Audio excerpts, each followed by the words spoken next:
McClure Live. How are you today?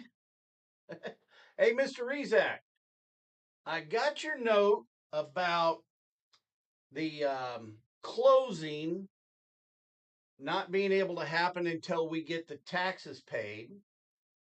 So here's the deal that's going on 2 years, and I'm still as enthusiastic as ever. But how come we can never catch a break on this deal? I'm telling you. First, the optometrist won't work with us to give us an easement. The city, and I take responsibility for not saving the easement when I sold the land to the city for the water tower. But then we heard the turnpike's going to go through there. I mean, at every turn there's an excuse.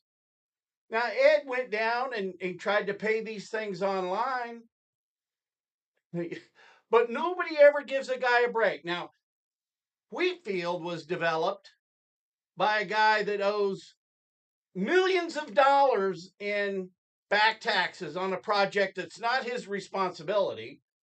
It wasn't his idea, but he chose to do business with that guy. So you're guilty by association, Mr. Jim. So why don't you help us out with Go Topeka's slush fund money and pay those taxes on behalf of economic development? So, hey, Mark, just go down here. You know, I was the original developer of that. Scott Gales had some of the best designs known to man. But go down there, talk to Jim, get Go Topeka to pony up the money, and we'll all have a Merry Christmas.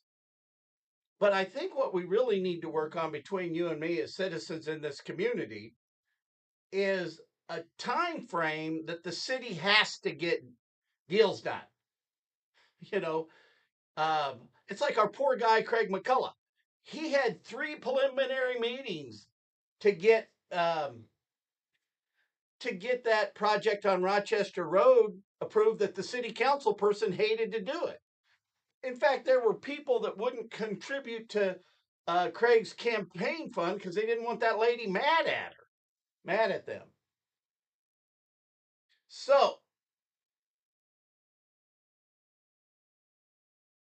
let's let's just draft an amendment, figure out how to get that thing closed, and move on. Think about here's what's maddening. You got a $4.5 billion company, and I mean, Topeka to them is like a gnat, you know. Yeah, we'll figure out how to do business with them, even if it takes 2 years. But how do you sell Topeka? How do street guys sell Topeka without the war chest of the economic development money, without the war chest of being able to give free land away? I mean, the community is completely taking us out of the real estate business from the industrial base, but also all of it really.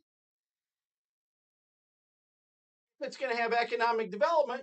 And then the last Ghetto meeting, they're talking about they're talking about the Christmas tree lighting guy that got money from them to add 2 more employees. Every project I've ever brought has never qualified for economic development. Well, anyway, wishing you all a happy Merry Christmas. Go to church on Sunday. Go to church every day. Pray for Topeka. I think we might need to change it's either going to be called Harper Valley or Peyton Place. I don't know. With everything going on in the city. I'm live. Merry Christmas.